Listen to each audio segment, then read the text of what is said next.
Halo semuanya, selamat datang di channel Mimin. Kali ini Mimin akan membacakan sebuah komik yang berjudul Kill the Hero. Seorang manusia yang bereinkarnasi kembali ke masa lalunya karena dibunuh oleh rekan teman seperjuangannya. Sebelum kita lanjut ke videonya, tong hilap, subscribe channel Mimin, like dan komen agar channel ini bisa berkembang. Tanpa basa-basi lagi, kita lanjut ke alur ceritanya.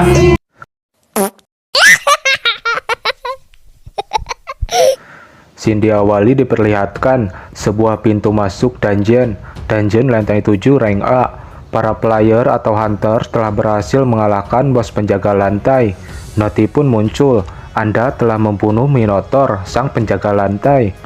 Silakan menuju lantai berikutnya, yang ternyata hunter yang sedang raid di dalam dungeon tersebut adalah Hunter Guild Messiah yang dipimpin langsung oleh Lee Si-jun dan Sang Ratu.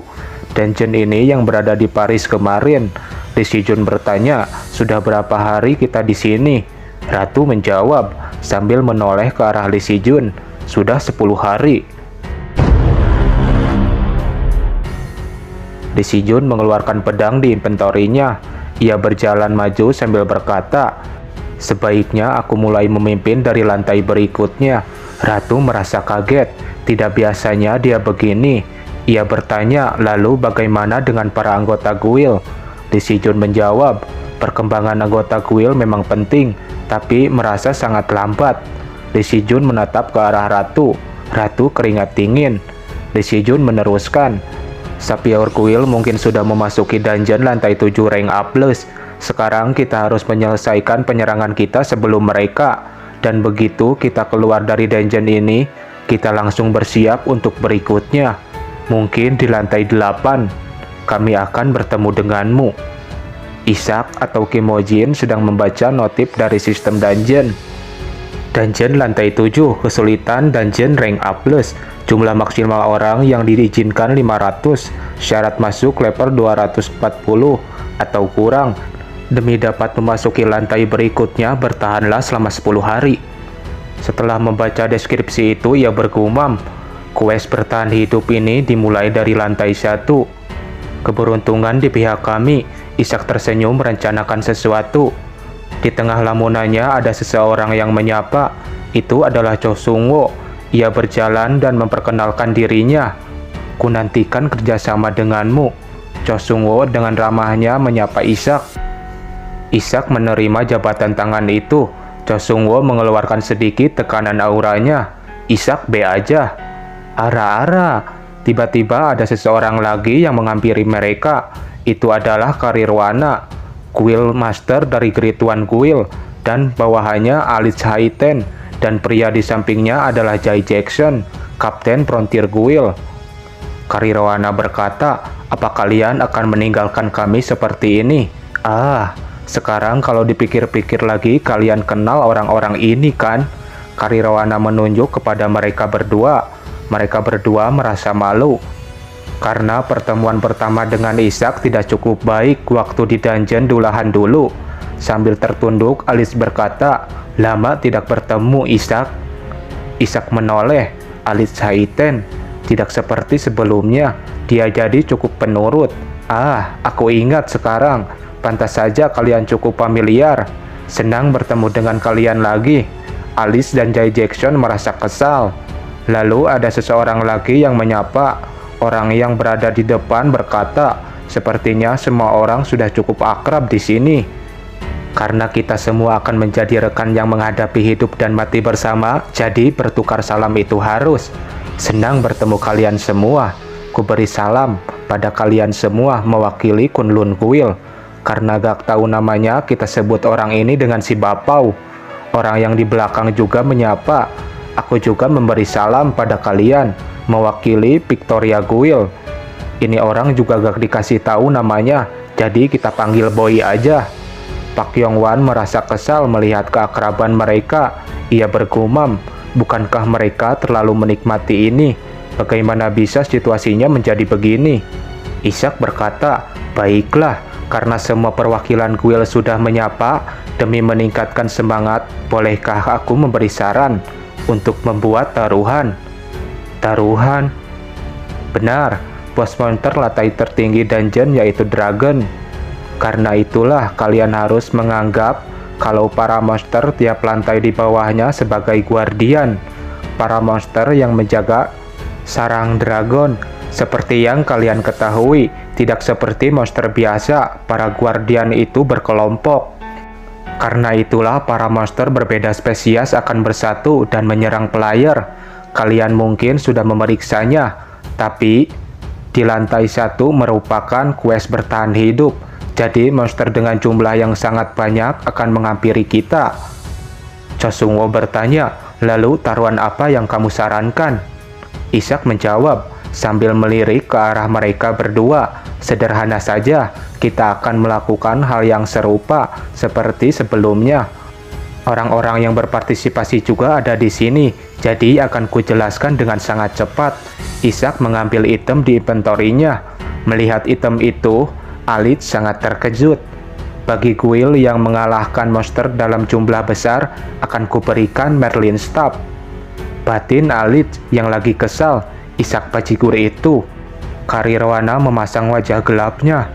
Tapi ini tidak gratis. Jika kalian ingin berpartisipasi dalam taruhan ini, perwakilan guild juga harus mempertaruhkan item legendari yang selevel Merlin Staff. Semua orang terdiam sejenak dan mencerna perkataan Ishak. Batin si Babau, benar.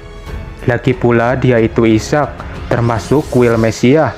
Kami semua 5 top guild yang sepakat untuk menjaga kondisi kami sampai sebelum lantai tertinggi secara diam-diam. Tidak mungkin ada yang setuju pada apapun yang akan mengganggu kesepakatan kita. Konyol sekali, ucap Karirwana yang sedari tadi diam. Sambil mengeluarkan tekanan kekuatannya, Kari berkata sambil menghampiri Ishak. Ishak, tidak mungkin kamu tidak tahu kalau tongkat yang kamu pegang itu aslinya milik kami, Kerituan Guild. Master, ini jelas provokasi kan? Ishak tersenyum menanggapinya. Tentu saja bukan. Batin Li Jin Ah, apa yang terjadi sekarang? Batin si Bapau. Lihat itu, tidak peduli bagaimana kau melihatnya, ini jelas provokasi. Kari tersenyum. Ia melepaskan kekuatannya. Dia berkata, dia bilang ingin mengembalikan Merlin Staff pada kita, jadi tidak ada alasan untuk menolaknya. Baiklah, kami akan berpartisipasi dalam taruhan itu, Master. Tapi kami juga punya syarat. Li Jin Ah berjalan menghampiri Ishak. Karena situasinya agak sedikit mencengkram, dia khawatir dengan apa yang terjadi pada Ishak. King Arthuring dan Merlin Staff yang kamu punya, tolong jangan gunakan itu selama taruhan ini. Ishak tersenyum menanggapinya. Kenapa begitu? Apa kalau ku pakai item ini di depan orang lain membuatmu terganggu? Benar, aku tidak menyangkalnya, tapi bukan cuma itu. Ishak, kamu player yang kekuatannya setara dengan Master Lee Si-jun. Demi bertaruh dengan adil, bukankah syarat seperti itu mudah? Ishak menjawab, baiklah, tidak masalah, aku bisa mengikuti syarat itu. Li Jin Ah merasa panik dalam batinnya. Jika kami tidak memiliki King Arthuring dan Merlin Staff, item Wontak series akan berkurang. Kim Mojin, bajigur ini, apa dia akan baik-baik saja? Si Bapau berjalan menghampiri Karirwana. Lihat ini, siapa kau beraninya memutuskan hal ini sendiri? Kari menatap tajam kepada si Bapau. Si Bapau keringat dingin. Rwana, kau... Karena kamu tampak percaya diri, bukankah tidak masalah untuk menyarankan syarat lain? Gumam Karirwana. Ya, ayo dengar dulu, ucap Ishak. Dibandingkan jumlah guardian yang ditangani para guild lain dan jumlah guardian yang ditangani Sapphire Guild versus semua orang. Seperti itu. Li Jin Ah mengerutkan keningnya. Hei, omong kosong macam apa itu? Nona Rwana tidak bersalah, ucap Cho Sung-wo. Bukankah alasanmu mengusulkan taruhan ini sedari awal untuk mendorong kami agar bisa menyelesaikan lantai secepat mungkin? Jika itu alasannya, maka syarat-syarat itu tidak menguntungkan. Yang disarankan Nona Ruana tidak bersalah. Li Jinah tambah kesal. Ia bergumam, mereka semua membuat permintaan yang tidak beralasan. Memangnya kami bodoh? Apa kau pikir kami akan menerima syarat seperti itu? Jika begitu, biarkan aku tanya sesuatu hal. Jika aku memenangkan taruhannya, item legendari yang akan kalian berikan padaku hanya akan dimiliki oleh seseorang.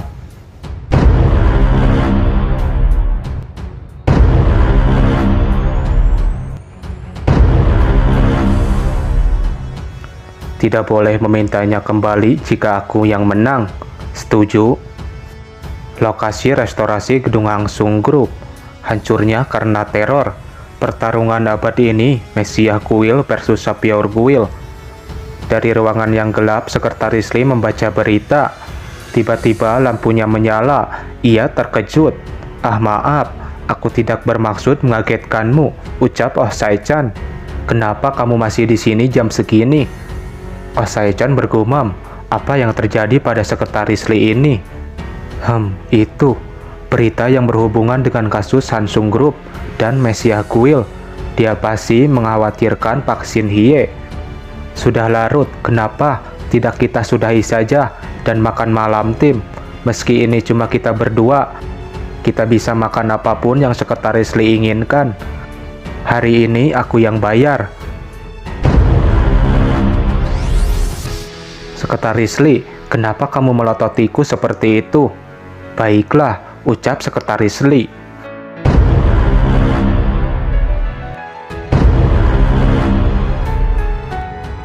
Hei Sekretaris Lee, kamu pasti salah sangka setelah melihatku sangat pelit selama ini. Tapi sebenarnya aku punya cukup banyak uang. Kita tidak perlu makan makanan seperti ini untuk makan malam tim. Aku sudah tahu kamu punya uang, ucap Sekretaris Lee. Baik itu uang yang kamu menangkan dari taruhan dungeon, akulah yang mengurus akun kontribusi atas nama Ishak. Alasan sebenarnya kenapa kamu seperti itu mungkin bukan karena kamu gila akan uang, tapi aku hanya ingin membantumu karena baik kamu dan aku punya satu tujuan yang sama. Sekretaris Lee, soal ayahmu, apa kamu sudah dengar semua yang ingin kamu dengar dari si Dragon Hunter? 4 tahun yang lalu, di kota Seoul, CEO Hang Sung Group, Lee Jin-so, ayah Sekretaris Lee, CEO, ketua mencari Anda, ucap sekretarisnya. Di ruang rapat Hang Sung Group, ketua Hang Sung Group, Pak Yong-ho, ayah Pak Shin Hye, dia sangat marah dengan kinerja sekretarisnya. Di luar banyak reporter yang berdemo sejak pagi. Saking kecewanya dengan kinerja sekretarisnya, ia melempar kertas yang ia pegang kepada kepala sekretaris itu. Sekretaris itu mengeluarkan darah dari hidungnya. Ia meminta maaf dan meminta untuk diberi satu kesempatan. Ia memohon kepada Pak Yong-ho. Lee Jin-so menenangkan Pak Yong-ho. Lee Jin-so menyuruh ke sekretaris itu untuk pergi biar aku yang menanganinya. Lee Jin-so memungut kertas-kertas yang berjatuhan. Mereka sedang membicarakan Mesiah Project. Para player yang cukup beruntung bisa awaken. Yong-ho sangat kesal. Ia menggebrak meja. Mereka sangat arogan dan tidak pernah mendengarkanku. Anda benar, Ketua. Tapi di antara mereka, Lee Si-jun, keberadaannya merupakan masalah besar.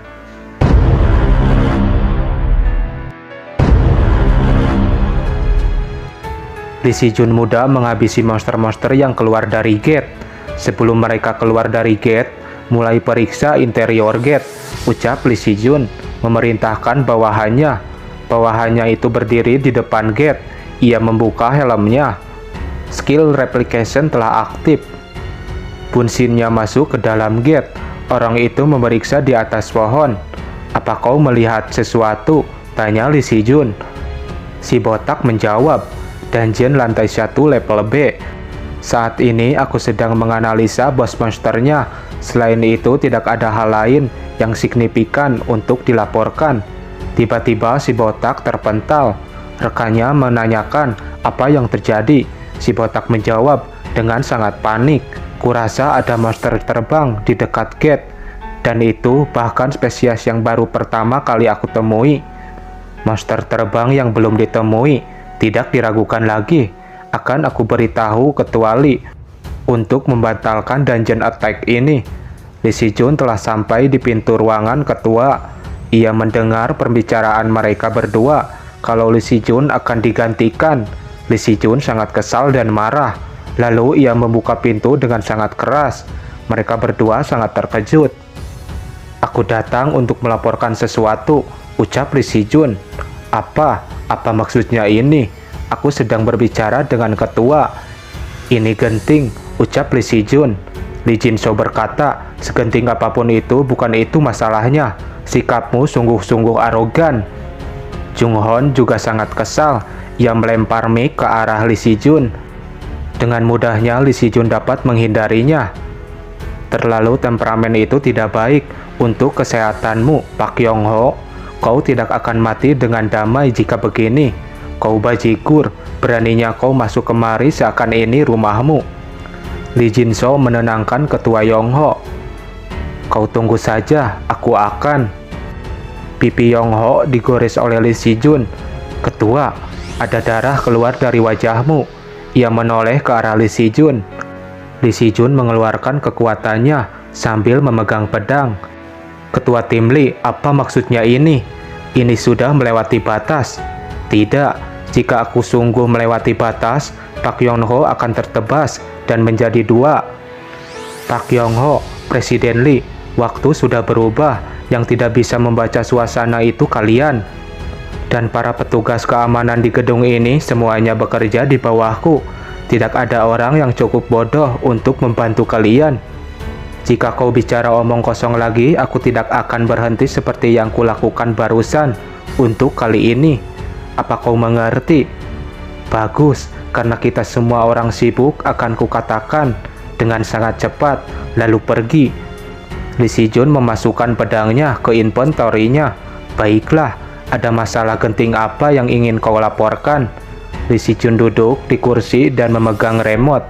Ia menjelaskan, "Ada masalah di gate basement di lantai 4. Ada monster terbang yang pertama kali kami lihat. Kami tidak bisa melanjutkan serangan sampai tahu pasti bahaya apa yang ada di sana. Jadi kami menunda untuk masuk ke sana." "Dengar Ketua Tim Lee, kita sudah menunda serangannya minggu lalu, tapi kamu malah ingin menundanya lagi. Jika kamu tidak menghancurkan dungeon, para monster akan terus keluar. Sebenarnya, berapa lama waktu yang kau butuhkan?" "Pertanyaan yang bagus. Aku juga tidak tahu, karena aku sudah mengatakan semua yang ku perlu katakan. Aku akan pergi sekarang." Park Shin-hye muda sedang berdiri di gedung Hansung Group, tempat ayahnya bekerja. Lalu ia masuk ke dalam gedung itu. "Presiden Lee, ayo langsung lakukan apa yang barusan kau katakan. Bersiaplah sekarang, dan segeralah pergi."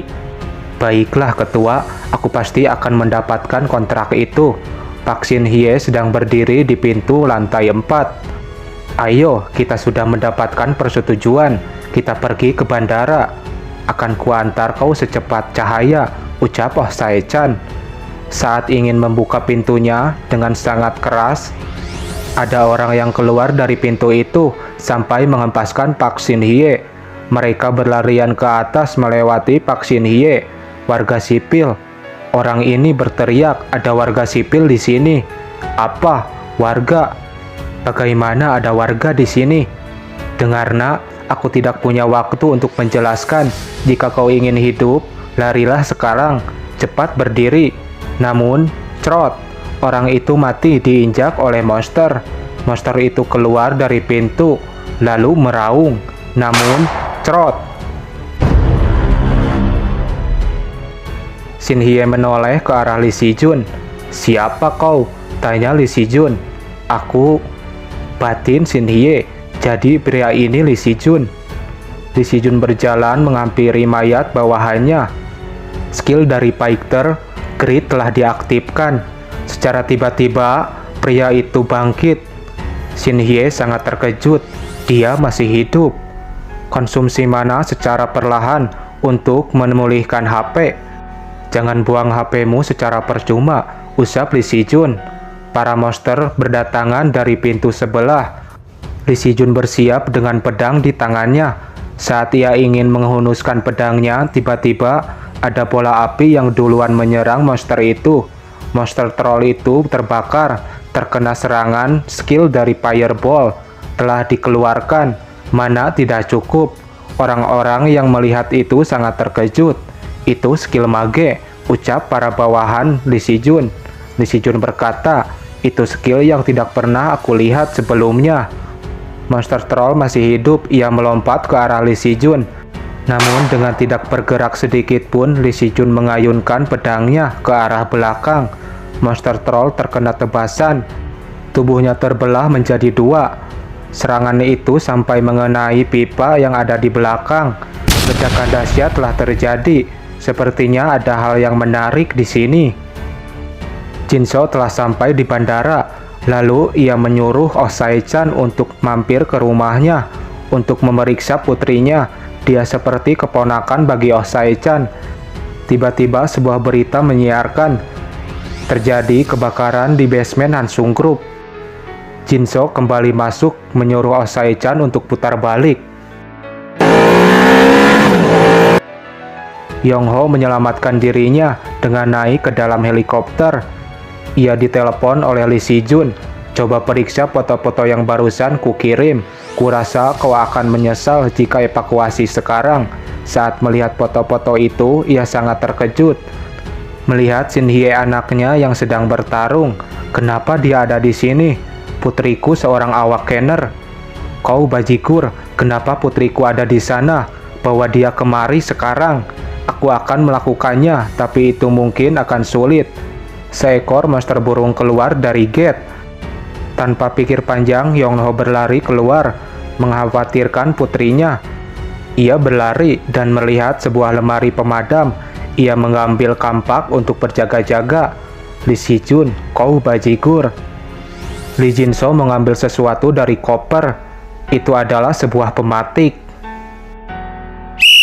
Mimin minta maaf kepada kalian. Untuk jadwal uploadnya akan sedikit lebih lama. Dikarenakan Mimin ngegarapnya secara manual, pakai tulisan tangan. Mohon kalian semua mengerti ya. Sampai jumpa.